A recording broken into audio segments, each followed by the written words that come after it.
না না, তুমি দিবানি একটা গুড়া কিনা, আমরা দুই ভাইয়ের গুড়া দৌড়ানির স্বাদ মিঠাইয়া দিবানি।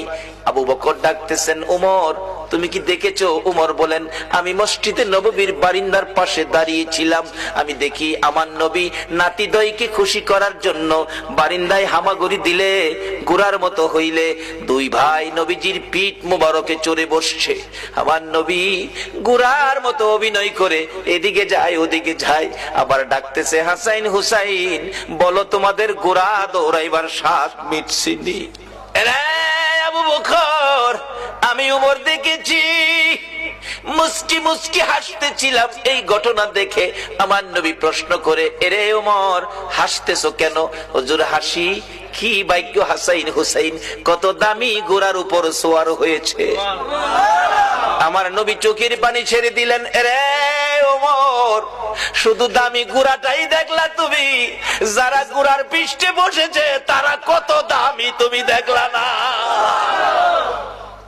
আমার নবী এত আদর করতেন হাসাইন আর হুসাইনকে। এমনি সময় উমর ফারুক ডাকতেছে, আমি দেখেছি নবী দুই নাতির দুই গালে চুমাইতেছে। খুশি হইছো নি নাতি? তোমরা দুইজন ঘোড়া দৌড়ানোর স্বাদ মিটছেনি? ও আবু বকর, আমার মন কয় এই দুই নাতি হাসাইন হুসাইন যদি না না না না কইয়া ডাকে রে, আমার নবী সব ভুলে যাবে। না না না ডাকে জবাব দিয়ে মাথা উঠাবেন। মদিনায় চলে গেলেন, খবর পৌঁছে দিলেন আলীর কাছে, আলী রে পাওয়া গেছে রে নবী রে। নবী উম্মতের মায়ায় কান্দে, মাথা উঠায় না। কার মায়ায় কান্দে? কার মায়ায়? কিন্তু আমরা কি করলাম নবীর জন্য? আমরা কি করলাম? আজকে আজ থেকে একটা আদর্শ বাড়িতে নেন, তাহলে নবীর কান্না সার্থক, আমাদের জীবন ধন্য। বাবারা রাত 2 ঘন্টা হয়ে গেছে, কষ্ট হইতেছে আপনাদের? মাপ পাবেন কিভাবে, স্বপ্ন দেখবেন কিভাবে, এটাই হবে আমার শেষ কথা। যাইতেছি পিছনে। দুইজন খুশি করার জন্য নবী এই অভিনয়টুকু করেছেন। ওমর বলেন, এই দুইজনে ডাকলে শুনবো। হযরত আলী বাড়ির ভিতরে খবর দিলেন, ফাতেমা 3 দিন পর্যন্ত কাঁদছো, আর কাঁদতে হবে না। খবর পাইছো? বাবারে পাওয়া গেছে।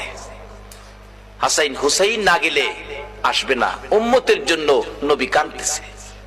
মা ফাতেমা 2টা সন্তান লইয়া গো বাবার মাতার পাশে হাজির।